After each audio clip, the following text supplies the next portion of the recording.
So we live? Yep. What's going on, party people? It's good. Welcome to House Church. You do this from time to time. You know, we figured, we'll let you guys in our fun. So today what we're going to talk about is basically Christianity, but not just Christianity, but why.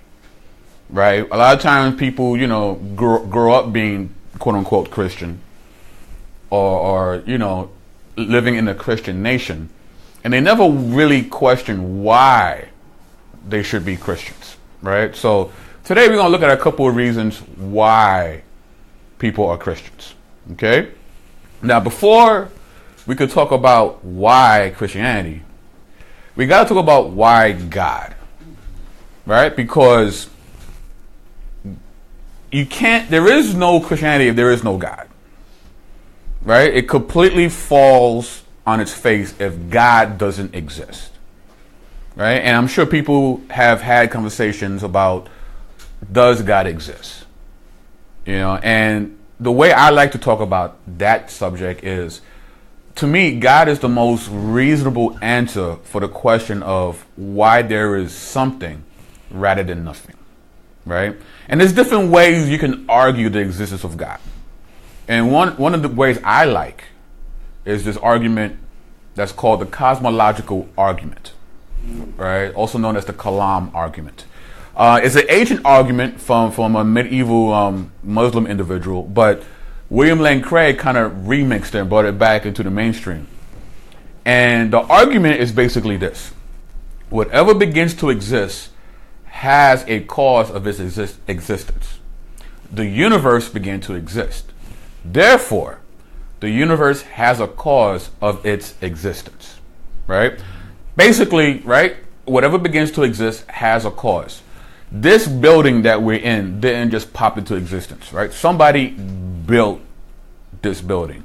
You guys didn't just show up, Mommy and daddy somewhere down the line, you got together and here you are, right? There's a cause to that. So most people don't really have a problem with that. Most people would agree with that first premise. The problem begins in the second one. The universe began to exist. Because even Einstein, when he first developed his theory, he believed that the universe was eternal.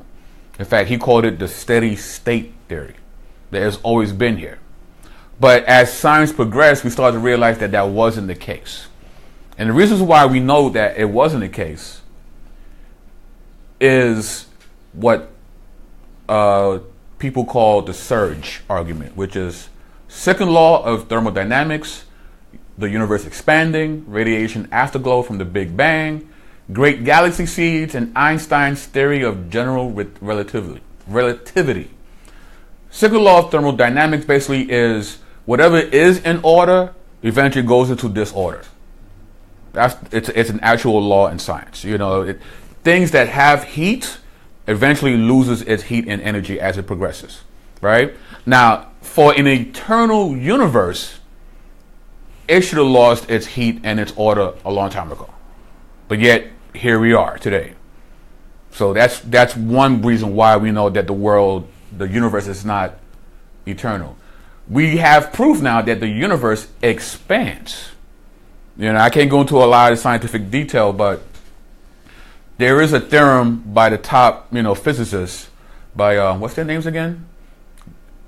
Alexander Vilenkin and Peter Goof, and basically, and they believe in the multi-universe, by the way. And they have come with a theorem that states that any universe that's in a state of expansion has a finite beginning. Like, this is the consensus in science. Like, this is facts, right? So if that's true, then the universe has a beginning, right? Edwin Hubble, he helped discover the radiation afterglow from the Big Bang. Like, we can actually see the after effects. It's still emerging like these waves of energy from that central point. We can actually see that with our microscopes now. And then not only that, we see what's called the great galaxy seeds that caused the radiation afterglow to begin with. We even found that, which helped shape Einstein's theory of general relativity.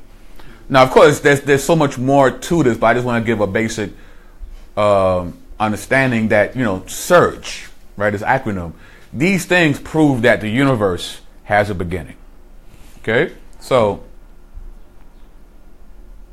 actually, before I do it, I stay there.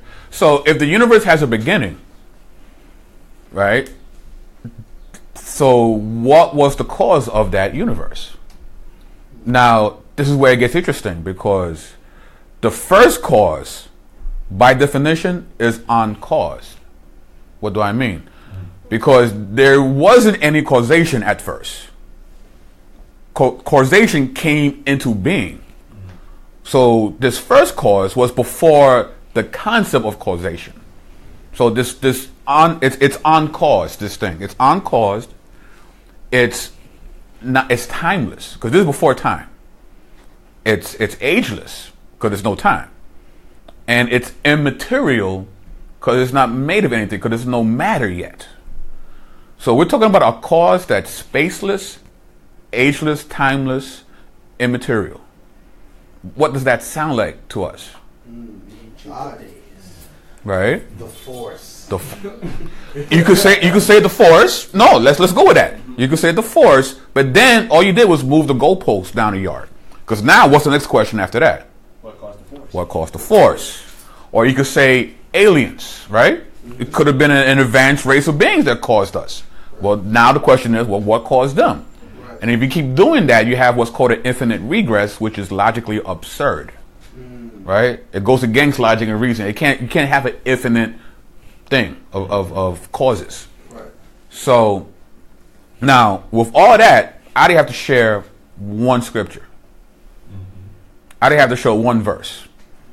Right. Based on the data that we have from science, observable data, we can come to a conclusion that something caused the universe. Now, the argument doesn't give the explanatory power of what caused it, right? But when we think about it as Bible believers, and our bias, because we have a bias, and everybody has a bias, but the question is your bias based on facts, right? So it sounds like God to us. And why does it sound like God to us? Well, in Genesis 1, in the beginning, God created the heavens and the earth. First verse in the whole Bible. Because if God was there before the beginning, then God is ageless, timeless, uncaused, and immaterial. That's what he is. Sounds like the data that we have through science. Wow. Kind of sounds like God to me. Right. And I think it's really important that we, as followers, have these kind of arguments prepared when we talk to people. Because the people are not going to hear you out if you say, well, we believe in the Bible because the Bible says so. Right? That's circular reasoning.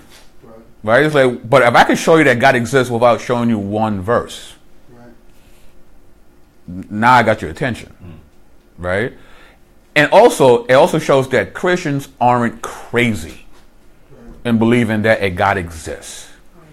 You might not like Christianity, but now you can't think I'm Looney Tunes. Right. Because we talked about science. We talked about observable data. And this is my conclusion based on the data that's been provided to us. You might disagree. You might be against what I say. But you can no longer say I'm not being reasonable. That I'm not using my brain. Right? So that's why God. Now, why Jesus? Right? Jesus is the main focal point of Christianity. Right? Jesus is called the Christ. And the existence and the culture of following Christ has been deemed and coined Christianity, right? But if Jesus never existed, there is no Christianity. And there was a popular documentary that came out in the early 2000s called Zygus. I don't know if anybody's seen this. Anybody seen this? Feelings. You was in your feelings? Well, no, when I watched it, I was crap. I don't remember when it came out, but it was like early 2000s, so I was definitely like early in high school. Right. I was like, oh no, everything I believe is a lie, bro. Right. This really did affect a lot of people's faith, because there was a section in this movie where they made the claim that Jesus is basically a composite sketch of all these ancient deities. Right? Krishna, Horus, Attis, Dionysus, Mithra. Right? So the movie claims that the Christian religion is mainly derived from other religions, astronomical assertions, astrological myths, and other traditions. In furtherance of the Jesus myth hypothesis, this part disputes the historicity of Jesus, who it claims is a literary and astrological hybrid nurtured by political forces and opportunists. It was influenced by the work of Arcadia S., who is no scholar. I'm sorry. Yes, I'm throwing shots. I'm sorry. She doesn't cite any sources. She has no bibliographies in her books. It's just she's just making stuff up as she goes along. But people quote her. They quote her in debates. I need to get to that level. To what level? People quote me and I have no sources. I need you don't need to get level. Power. You don't need that. So how do we defeat this? Well, you just gotta do some reading about these particular gods, like Mithra, for instance. Virgin birth, right? Suppose that the movie claims that Mithra has a virgin birth, right? But Mithra had absolutely no virgin birth. In fact, Mithra was not born in a literal sense. He emerged out of a rock. But they say he had a virgin birth. But the story is he was born from a rock.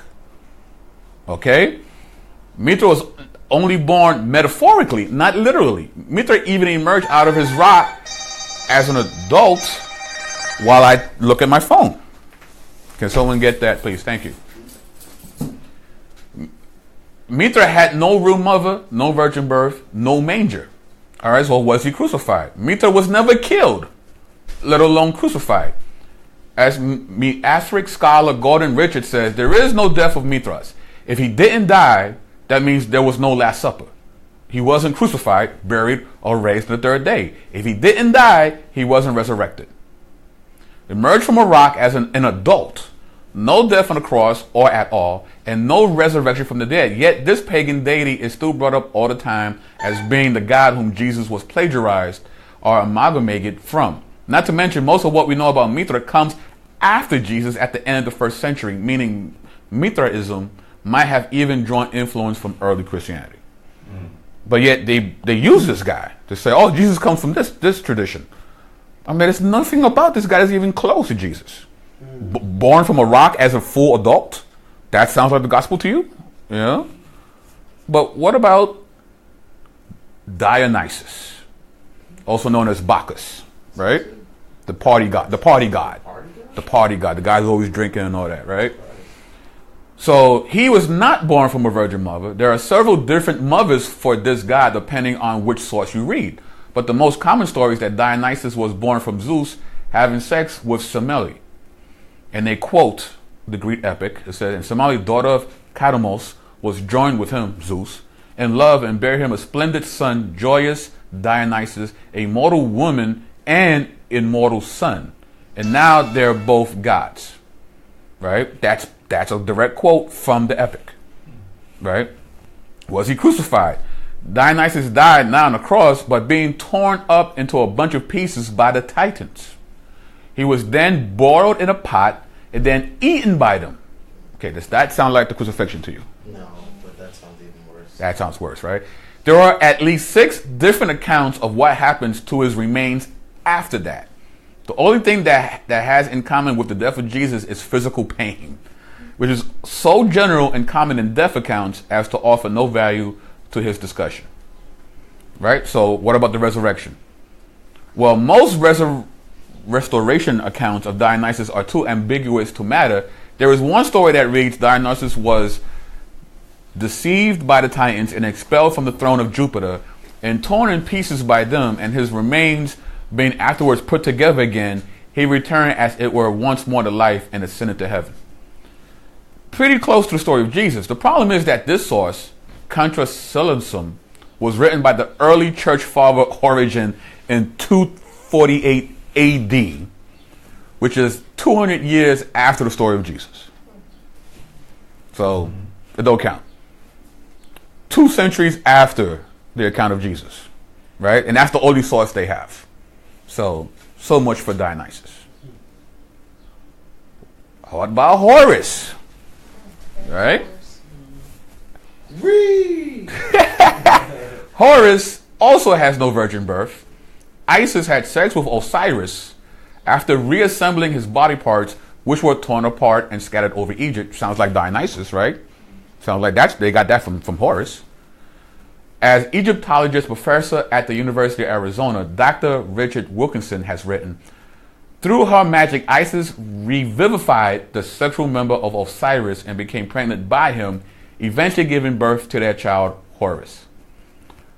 Professor Francique Donad writes, after having sexual intercourse in the form of a bird with the dead god she restored to life, she gave birth to a posthumous son, Horus. Does this sound like the virgin birth to you? No way. No kind of way. All right, what about the being crucified or resurrected, right? There exists not a single record of Horus ever even dying. Like Mithra, we are left to wonder how such a figure could be called a dying and rising god, since he didn't die. This means he wasn't buried in a tomb or resurrected from the dead. Another historian from the Encyclopedia of Religion quotes, the category of dying and rising gods, once a major topic of scholarly investigation, must now be understood to have been largely a misnomer based on imaginative reconstructions and exceedingly late or highly ambiguous texts. So this idea that there was even such a thing as dying and rising gods prior to Jesus, it just didn't happen. It just didn't happen. It wasn't until after Jesus showed up and after the church began, you started hearing these basically bootleg versions, right? But there is no ancient primary sources that even closely relates to Jesus dying and resurrecting, right? And now, so we know that he wasn't based on any myths, but did the man actually exist anyway? Well, the external evidence, many of the events, people, and places and customs in the New Testament are confirmed by secular historians, right? These people who don't believe in God, right? That's what it means by being secular, who are almost contemporaries with New Testament writers. Secular historians like the Jewish Josephus, the Roman Tacitus, the Roman Suetonius, and the Roman governor Pliny Secundus, is that how you say it? Secundus? Make direct reference to Jesus or affirm one or more historical New Testament references. Early church leaders such as Irenaeus, Tertullian, Julianus Africanus, and Clement of Rome, all writing before AD 250, shed light on New Testament historical accuracy. Even skeptical historians agree that the New Testament is a remarkable historical document. Hence, it is clear that there is a strong external evidence to support the Bible's manuscript reliability. So we have outside sources that show us that Jesus, the man, actually did exist. Right? So we can have great faith in understanding that Jesus existed. But the biggest thing about Jesus, the reason why we actually, before I even go into that, let me quote this guy. This guy is Bert Ehrman. He's considered one of the best scholars when it comes to textual criticism. He went to school as a believer, left agnostic, leaning towards atheist.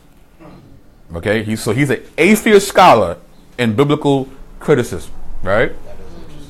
So, just to quote him, he says, there is no scholar in any college or university in the Western world who teaches classics, ancient history, New Testament, early Christianity, any related field who doubts that Jesus existed.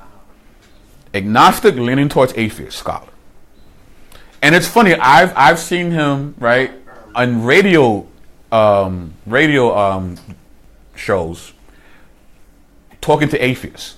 And atheist says, well, yeah, so Jesus didn't exist. He's like, actually, no, he actually did exist. And they'll fight him.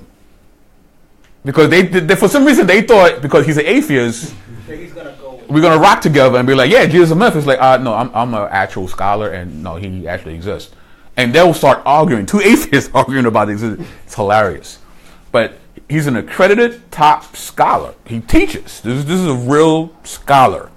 Peer-reviewed articles, written books, and he's saying that the consensus in academia is that Jesus, the man, existed. Right? So, but the thing about Jesus, right? The reason why you're in my house, right, talking about God, the reason why we're here is because we believe that not only did he exist, and not only did he die, we believe that he came back to life, right? And that's where a lot of people have issues with when it comes to Christianity, right? So, there's an argument by Gary Habermas, and it's called the minimal facts argument for the resurrection. And what this guy does, right, he decides to create this argument to prove the resurrection, but this is the criteria that he uses. It says the fact must be strongly evidenced and must be supported by multiple sources. The fact must be agreed upon by the majority of scholars, even skeptical ones. In fact, he uses mainly atheist and liberal scholarship. He only uses what they agree to, right? Not believers, right? And must be supported by at least 95% of scholars, right? The scholars must be true scholars. And if the facts are not widely accepted, they cannot be used. This is the criteria that he uses, right? So, because most liberal scholars don't accept all the books of the New Testament. They agree on certain Pauline letters to being authentic, but not all. So he only uses what they think is real. So based on liberal scholarship, they agree to these 5 facts. 1, Jesus did die by crucifixion. Okay? Skeptical scholars believe this. Right? He died by crucifixion. His disciples believed that he rose and appeared to them. The church persecutor Paul was suddenly changed. The skeptic James, brother of Jesus, was suddenly changed. The tomb was empty. All skeptical scholars agree these things are factual. Facts, my guy. These are facts, my guy. All right? They all say yes. Even though we don't believe Jesus is God, we don't believe in his divinity, but these things did happen. Right? And I guess in a court of law, this would be called what? Circumstantial evidence? No. No? No, those are facts. Those are facts? Yeah, 95%. Right. So if I come to a court of law with this, you know what I mean? How's my case so far? Oh, not good. Not good. It's not good? Well, no, I believe in it, but I'm just saying, is it? Now, my case is Jesus rising from the dead. Okay. And I show you that all these non-believers who are scholars say, we all agree that these things did happen. Yeah.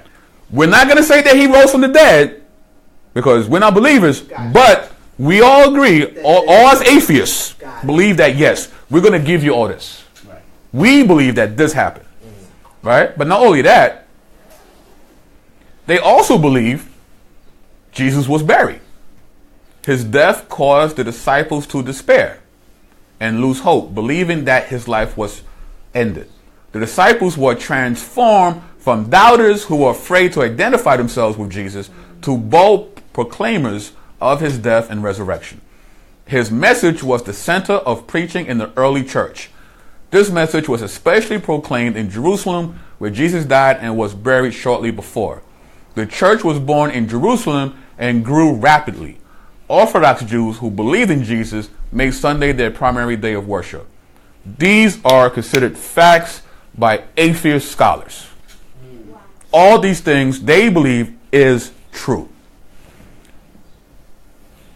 Right? The minimalist facts argument does not prove the resurrection. It takes facts that nearly all scholars agree with and says that the resurrection is the most plausible explanation consistent with the facts. So when we say we believe Jesus rose again, it's not Looney Tunes. We're not out of our minds. Right. It's not bitty bitty. It's not bitty bitty bitty. That's all, folks. That's all facts, folks. Right? That's a meme right there. You know what I mean? So that's very encouraging to me. You know? It's like, we don't look crazy. If you don't believe that Jesus rose from the grave, fine. But you can't say I'm nuts about it. Because the scholarly consensus is, well, these things did occur. So based on these facts, if I make the assertion that Jesus rose from the dead based on these facts, am I being reasonable or am I being a nutcase? Reasonable. I'm being reasonable. Just like when talking about the existence of God. Can I prove 100% that God exists? No, I cannot. But based on the scientific data that we have, is it reasonable to believe that God existed? Yeah. You got to give me that, non-believers. You got to give me that. It's like, we're not dumb. We're not just following blindly because we was taught and conditioned by our parents. Like, no, there's reasonable facts for us to believe in what we believe in. Why the Bible? Nielsen Glueck, who appeared on the cover of Time magazine and was considered one of the greatest archaeological, I always have a hard time with this word. Thank you. Ever wrote. No archaeological discovery has, see, I can say that, but I can't say, I don't know why that's so weird. No archaeological discovery has ever controverted, overturned a biblical reference. Scores of archaeological findings have been made which confirm in clear outline or in exact detail historical statements in the Bible. And by the same token, proper evaluation of biblical descriptions have often led to amazing discoveries. Okay, this is an actual guy. He's considered one of the greatest in his field, and this is his quote, right? Kind of like Fred Rogers. A little bit, right? And archaeologically confirms 50 real people. Now, a lot of people in the black conscious community, okay, this is shots for you guys. You say that the Bible is just filled with myths, and all the characters of the Bible are completely made up. Well, archaeological confirmed 50 real people in the Bible. In the March-April 2014 issue of Biblical Archaeologically Review, Purdue University scholar Lawrence McKitwick lists 50 figures from the Hebrew Bible who have been confirmed archaeologically. Thank you. His follow-up article archaeologically confirms 3 more Bible people. Published in May-June 2017 issue of BAR, adds another 3 people to the list. The identified persons include Israelite kings, Mesopotamian monarchs, as well as lesser-known figures. The existence of the Hittites. Genesis 23 reports that Abraham buried Sarah in the cave of Mizpah, which he purchased from Ephron the Hittite. 2 Samuel 11 tells of David's adultery with Bathsheba, the wife of Uriah the Hittite. A century ago, the Hittites were unknown outside of the Old Testament, and critics claim that they were a figment of biblical imagination. In 1906, however, archaeologists, thank you, archaeologists, digging east of Ankara, Turkey, discovered the ruins of Hattusas, the ancient Hittite capital at what is today called Baghaskoi. Thank you. As well as its vast collection of Hittite historical records, which showed an empire flourishing in the mid-2nd millennium BC. This critical challenge, among many others, was immediately proved worthless, a pattern that would often be repeated in decades to come. So they didn't believe that these guys existed because the only proof we had prior to 1906 was the Bible. Then, oops, what do we find in the dirt? The whole city. The whole city, which kept records. And we got all their records. So, we can't trust the Bible. Really? The facts say otherwise. Right? So, the Bible is painfully honest. It shows Jacob, the father of his chosen people, to be a deceiver. It describes Moses, the lawgiver, as an insecure, reluctant leader who, in his first attempt, came to the aid of his own people, killed a man, and then ran for his life to the desert. It portrays David not only as Israel's most loved king, general, and spiritual leader, but one who took another man's wife, and then to cover his own sin, conspired to have her husband killed. At one point, the scriptures accuse the people of God, the nation of Israel, as being so bad They made Sodom and Gomorrah look good by comparison. The Bible represents human nature as hostile to God. It predicts a future full of trouble. It teaches that the road to heaven is narrow and the way to hell is wide. Scripture was clearly not written for those who want simple answers or an easy, optimistic view of religion and human nature. Amen. You know, they say that history is written by the victors, right? But if you look at the Old Testament, do Israel look very victorious most of the time? No. They are under. They look horrible. It's a bad look for Israel in the Old Testament. It's Basuda, yes. It's, you know, so it's like nobody would do that if they really wanted to big themselves up. You know, as opposed to a lot of the propaganda that we see written in the walls of Kemet's. So I'll leave it at that. But it's embarrassing. It's embarrassing. The Bible, for Israel, they look bad. And we see that in the New Testament too. Jesus calls Peter what? Get behind me what? Satan. He called him Satan. Because he wasn't listening, you know.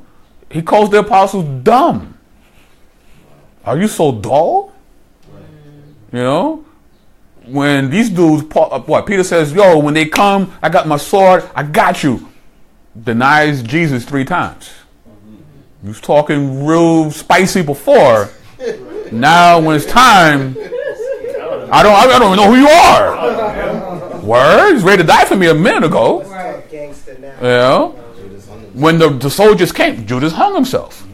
When the soldiers came, one dude ran so fast, he left his robe and ran naked. Why does the Bible write that? Like, there's no theological reason why we needed that part of the story. But it was written. Why? Because it happened. It happened. It's embarrassing. It's embarrassing. The guys that rocked with Jesus for 3 years, all he asked for them was to pray. They fell asleep twice. 3 times, excuse me. And then when the cops came, the authorities, out. That's embarrassing. But that's the gospel. That's the gospel. You know, that's why we can trust the Bible. We have actual physical evidence, and we have embarrassing facts that nobody would give unless they were true. Right. All right. So with all that, Acts 26, starting in verse 24. At this point, Festus interrupted Paul's defense. You are out of your mind, Paul, he shouted. Your great learning is driving you insane. I am not insane, most excellent Festus, Paul replied. What I am saying is true and reasonable. The king is familiar with all these things, and I can speak freely to him. I am convinced that none of this has escaped his notice because it was not done in a corner. King Agrippa, do you believe the prophets? I know you do. Then Agrippa said to Paul, do you think that in such a short time you can persuade me to be a Christian? Paul replied, short time or long. I pray that God, that not only you, but all who are listening to me today may become what I am, except for these chains. You know, Paul believed that his defense for the gospel was true and reasonable. It was facts, my guy, for him all the time. And he's like, and King Festus, you know they're facts, my guy, or my king in this matter, right? You know the prophets. So you know what I'm talking about. You know I'm not crazy. That's what Paul was saying. Like, listen, I'm in chains. These dudes are hating on me because I'm messing up their hustle. But King, you know what I'm about. You know what I teach. You know what it is. Stop it. You know, you saying I'm insane. I'm not. You know my defense is reasonable. You know what I'm saying is true. You know it. And he's like, what, you're trying to make me a Christian? Yeah. That's the agenda.